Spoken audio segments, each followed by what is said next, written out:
Do you like to make quinoa stir fries or quinoa salads? This is one of the staples in my diet and found it to be really good and delicious. Good way to get in good vegetables, nutrition. There are a lot of different varieties you can make. So in today's video, I'm going to share with you one of my favorite varieties and explain a few different modifications that you can make. Hey, this is Anna Laura Brown of annalaurabrown.com. And stay tuned for watching me make this quinoa salad recipe. In this video, I am going to show you how I make my quinoa. So I like to use it with a rice cooker. This is my rice cooker pan. You can use, different kinds of pans or rice cookers, or just cook it in a regular pan. But I just find rice cookers to be quicker and easier and more efficient. So I have here some just Trader Joe's white organic quinoa and some Kroger chicken broth. You can of course use water or vegetable broth, but I like chicken broth for the flavor. Kind of depends on what recipe. I'm using this to make a quinoa salad, so I wanted to use the chicken broth. So then what I'm going to do is I'm just going to measure 2 cups of quinoa, so that will give me enough for probably about 4 or 5 servings. And I just need to open this bag. Now that I have the bag open, I'm just going to pour 1 cup into this measuring cup. And the biggest thing is you definitely need to measure your quinoa and your liquid, because if you don't, you can end up with the quinoa getting too crunchy or too mushy and just not cooking right. So measuring the liquid proportions with the quinoa is really important. I would say it's even more important than doing it with like rice or some other kind of thing. So you put the quinoa in, then that's 2 cups. So I'm gonna need 4 cups of water or broth, and here we have the equivalent of almost 2 cups, and I'm going to use a mixture because I'm not going to use just straight chicken broth. So I'm going to put that 1 can of chicken broth, then I'm just going to come over here and I'm just going to fill up some more cups of water. So I'm just going to need to do 1 more cup of water, and then just get 1 more cup of water here.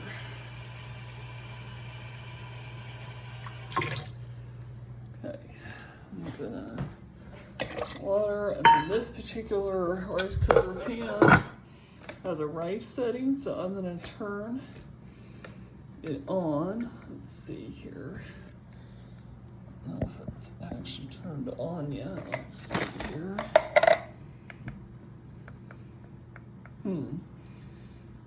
I'm gonna try it just one minute. Somehow the light wasn't on. And I'm just gonna turn on temp right there, and it flashes, and then I'm gonna go down 1 to where it says rice 1. So I just use the rice setting to cook quinoa.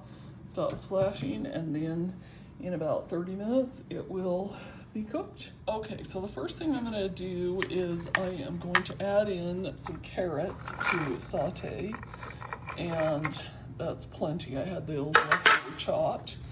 Then the next thing I'm gonna add in is some onion.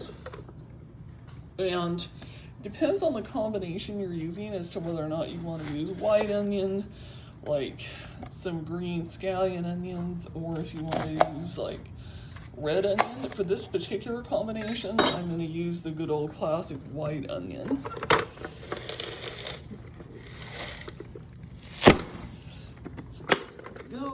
Just gonna get these onions chopped up with this handy chopper here.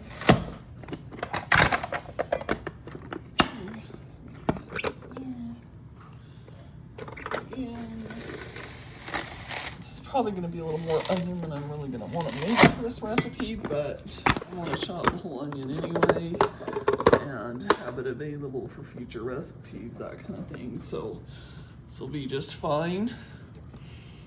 Typically, I would use like your green or scallion type onions in a recipe if I was just going to use that as the main green vegetable, with maybe like some mushrooms or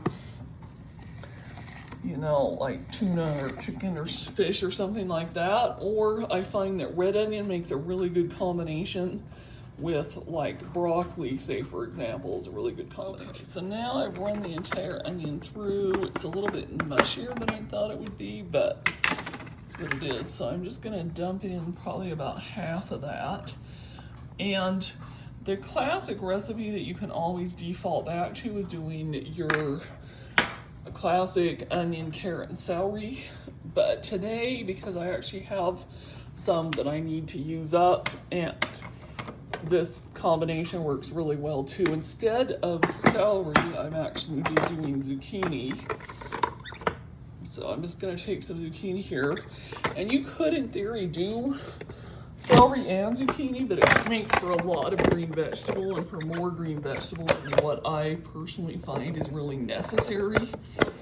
One of the secrets that I found that makes really good for this quinoa salad or stir fry is to use a variety of vegetables and really have there be only one green vegetable. So since zucchini's the green vegetable, I'm not gonna also do celery.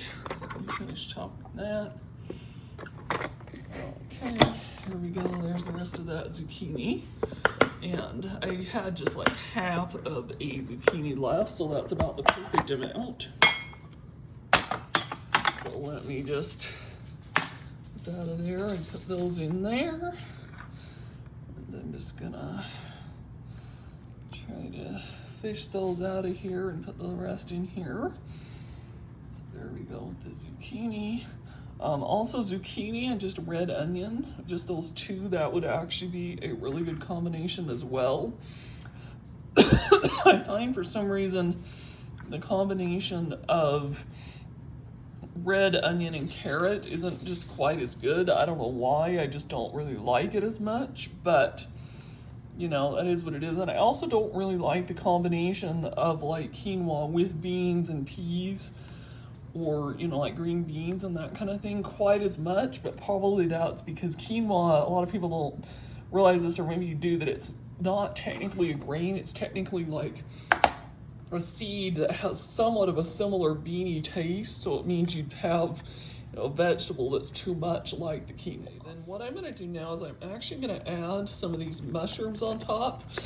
And if you try to break them up with this particular chopper over here, they get too small and it gets stuck in it and that kind of thing. So you can cut them up a little later if you want, or just try to cook them whole on top there. And this particular recipe, sometimes I will add like some cooked chicken breast, shrimp, tuna, different things like that. But today I'm actually just doing like a vegan or plant-based one, so I'm actually going to use the mushrooms too, because I want to add in more vegetables since I'm not doing anything. I'm getting to the point now that the vegetables are pretty much cooked, and what I'm going to do is I'm going to sprinkle on some seasoning. There's different ones I like. This one, even though it says beef on it, I don't even eat beef, but I love this seasoning and it's really good. So I'm just going to sprinkle a little bit on here.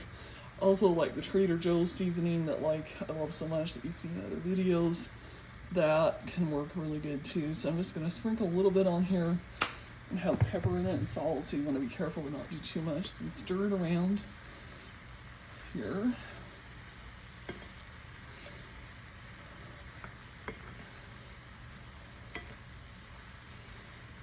And then what I'm going to do, it's already turned off, is I'm going to come over here and I'm going to grab a plate and plate it up. Grab this plate, and you can see here that this quinoa has turned out really good to perfection. So I'm just going to use a scoop for 1 cup because I like to measure it out and not have more than 1 cup. So I'm going to put 1 cup there.